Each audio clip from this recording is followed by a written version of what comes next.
Nota de esclarecimento. O povo brasileiro iniciou nesta segunda-feira, dia 31 de outubro de 2022, de forma espontânea, pacífica e democrática, o maior movimento de resistência civil da história deste país. O povo não reconhece o resultado das urnas apuradas no último dia 30 de outubro de 2022.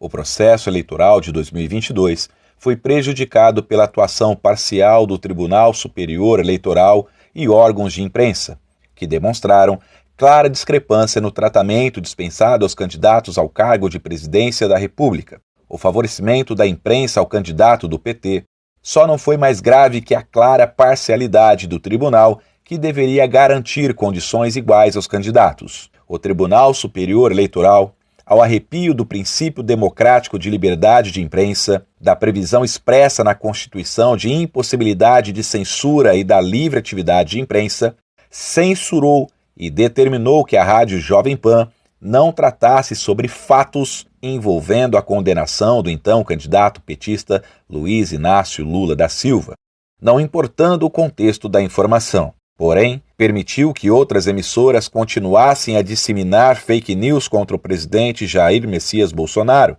como, por exemplo, a falsa acusação de pedofilia, canibalismo e a suposta compra de 51 imóveis em dinheiro vivo. Além disso, decisões monocráticas frequentemente tomadas pelos ministros do STF, o Supremo Tribunal Federal, mergulharam o país em um cenário de incertezas, descrédito e desconfiança.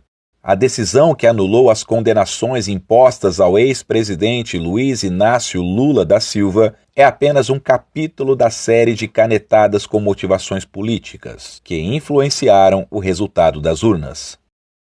A decisão do STF é uma clara interferência da Corte no processo eleitoral brasileiro, que tornou um réu condenado por corrupção apto a disputar as eleições de 2022.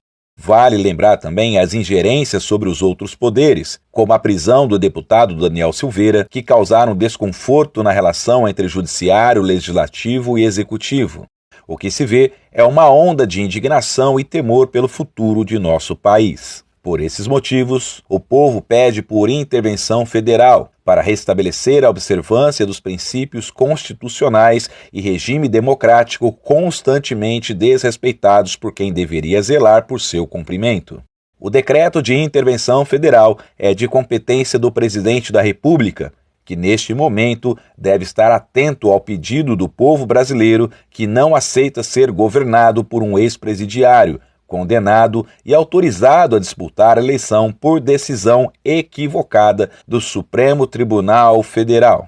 A anulação dos processos de Luiz Inácio Lula da Silva não o torna inocente, bem como não anula os crimes que cometeu contra a nação brasileira. Movimento em Direita do Brasil, Força Nacional de Homens de Bem, Movimento dos Conservadores Brasileiros.